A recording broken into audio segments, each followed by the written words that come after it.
Hey everyone, welcome to CramaMama. I have been keeping a timeline this last week and a half of the disappearance of Cassie Carli. She's a single mother out of Navarre, Florida. Sadly, Saturday evening, April 2nd, 2022, she was found deceased.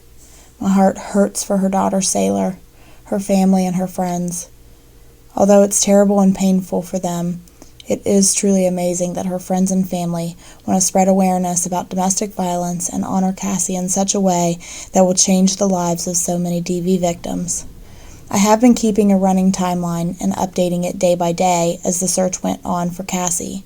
With new developments, I wanted to do a video of just the timeline thus far and everything I have gathered.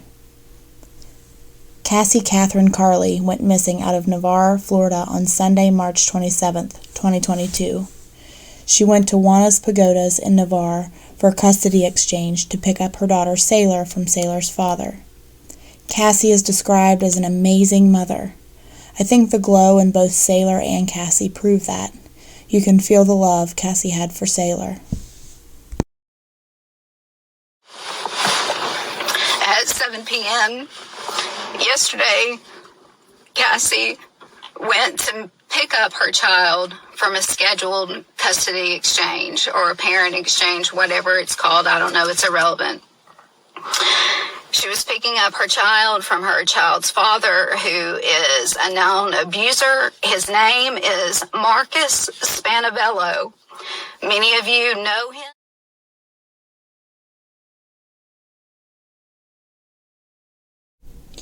As it was said, on Sunday, March 27th, 2022, between 7 and 8 p.m., Cassie drove to Juana's Pagoda to meet her ex to pick up Saylor. Witnesses confirmed later on that she approached her ex Marcus's vehicle but did not return to her car before Marcus left. Here you will see this map, and it shows the approximate amount of time that it would have taken Cassie to drive from her father's house on Pawnee Drive to Juana's. It's about 10 minutes. When she left, she told her father, Andrew Carli, that she'd be right back and she was heading to pick up Saylor. Below the map, you will see a picture of Cassie's car when the police found it on Tuesday. On the right, you'll see the water tower beside the parking lot where she met Marcus. Here in the middle, you will see a picture from the Summerwind parking lot that a vacationer took on Monday afternoon at 2:32 p.m. In this picture, you will see the dark-colored vehicle in the parking lot of Juana's across the street. This is believed to be Cassie's vehicle, as her car was not discovered by police until Tuesday. This is her ex, Marcus Spanavello, who has been captured and is in custody now. This picture I believe to be is Marcus's truck and cargo trailer near where Cassie's car was found. The person who took it claims that it was taken at 7:02 p.m. on Sunday evening. To me, it appears the door of the cargo trailer is open. At the time I had originally made this slide, Marcus had not been taken into custody, but he had ties in Navarre, Florida. He allegedly has a girlfriend there. He has a residence in Panama City, Florida, and has ties to Pensacola, Florida, and Alabama, as we now know. I took this screenshot of Marcus's truck and trailer and tried to match an exact location of where he parked when he met Cassie at Juana's. With the help of Google Maps, I was able to find the direction in which the original picture was taken, and although the view is not the same, I do believe that this is the exact spot. The two circles on the aerial view is where I believe they were both parked that evening, Marcus in the red circle and Cassie in the yellow. At the bottom of the picture here, you can see the Summerwind building that the picture of Cassie's car was taken from. This is the perfect example of why police ask citizens to check everything if they were in certain areas. Here are some more clear images of Marcus Spanavello's truck and trailer. These screenshots are from Cassie's GoFundMe that was organized in 2021 by Rayanne Carli, Cassie's sister. I won't read all the way through it, but I will link the description if you would like to read the full thing. I have read it before in my lives, however this GoFundMe is in Cassie's words, and it truly shows the desperation that she had to keep her daughter safe from Marcus, an abusive, manipulative, controlling narcissist. Allegedly, of course. This is the screenshot of the original emergency motion for temporary custody for Saylor. The petitioner is Andrew Carli, Cassie's father, Saylor's grandfather. The motion was then denied, but Alabama Child Services did take custody of Saylor due to the suspicious circumstances around her mother's disappearance.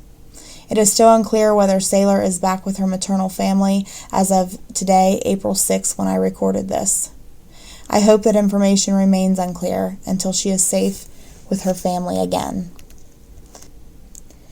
Here are the texts between Cassie's father Andrew and her phone the night she went missing, March 27th, and the last text from her father was the day after she went missing, the 28th.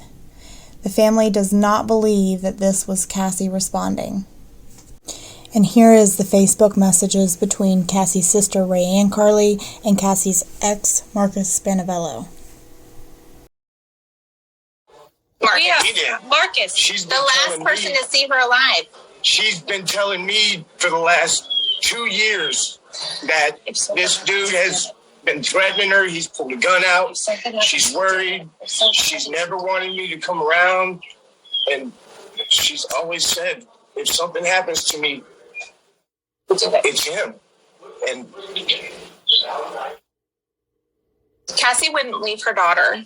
The minute I knew that she didn't have her purse, her phone, her car, or her child, we knew. We know.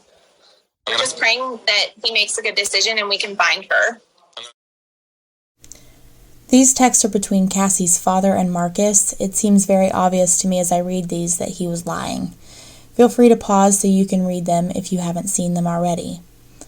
This is Marcus's mother. I added a screenshot of her profile because he does have ties to Brazil, and it was a fear at the time I made the original slides that he would run to Brazil, possibly with Saylor, based on the comments she made on the video he posted the day before Canva.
Thanks for coming. We're going to talk about a missing persons case today.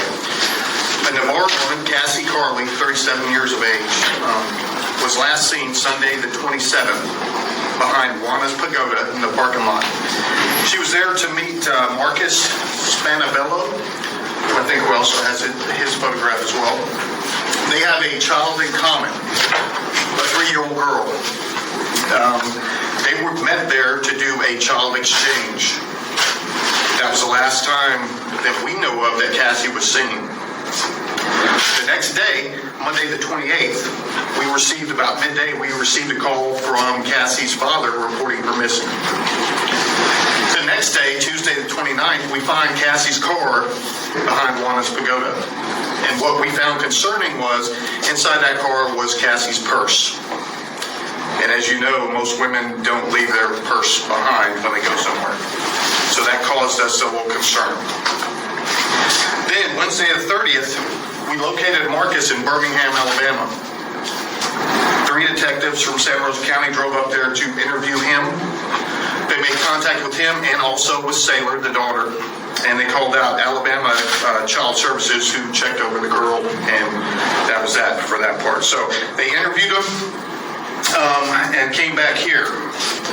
Right now, we're currently in several different, I guess you can say, phases of this.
Have had a development in the missing person case in Navarre. First off, I'm joined by Mark Alderman from the State Attorney's Office. So Cassie Carli, who's been missing now for about a week, we discovered her body while executing a search warrant in Alabama. It was in a barn in a shallow grave. So it's not the ending that we wanted, obviously.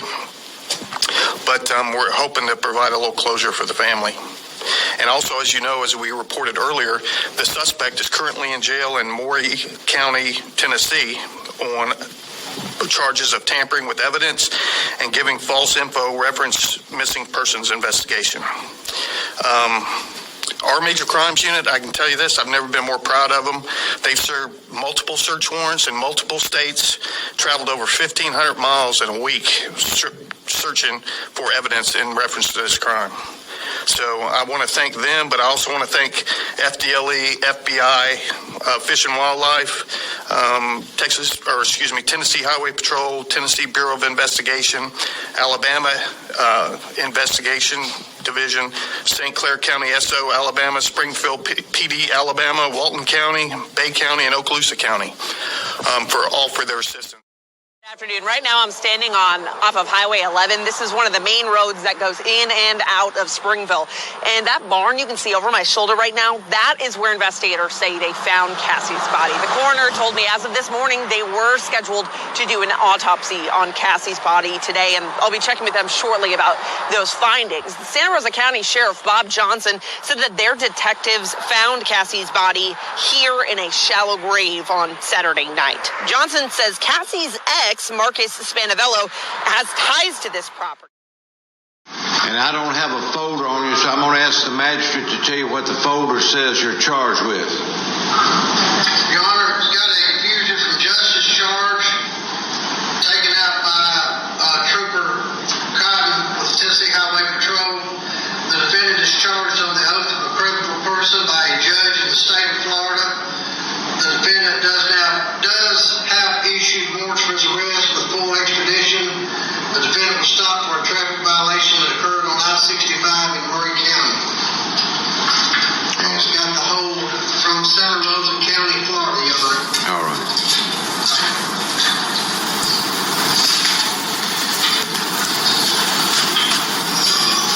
Mr. Spinanello, are you willing to waive extradition? Not at this moment. Okay. Due to this situation we're in, we are going to make big changes. There are certain laws in effect right now that we are going to change. We're going to make a difference with Cassie's story. One of those, Sam Graves, her best friend, is starting the Cassie Carli Foundation. And with that, we're going to help so many women. And we already have our first project in the works. They are going to be installing lighting in the parking lot where my sister met. So that is amazing. These are old texts between Cassie and Marcus. Feel free to pause so you can read them. As you read their conversations, you can clearly see that Cassie was trying to co-parent, and Marcus was difficult on every level. I'd also like to note that he had renamed her Ms. Nagalot. Cassie seems very inclusive with Marcus and seems to want to have a co-parenting relationship where they work together as a team.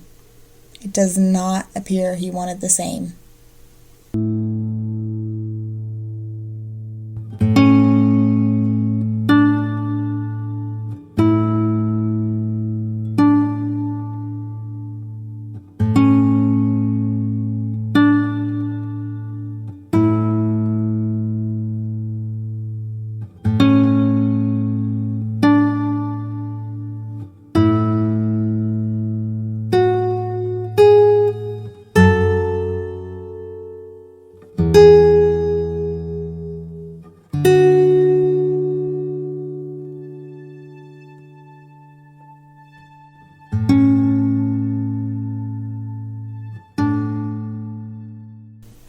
On March 18th, a judge ordered Spanavello to pay Cassie $5,920 in legal fees associated with the court battle within 30 days.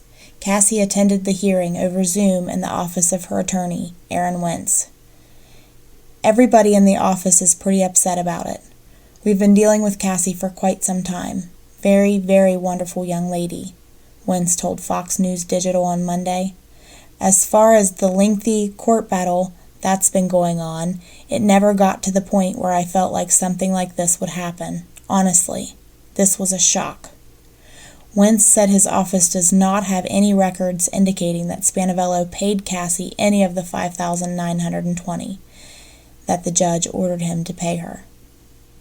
Could this be his motive? $5,920?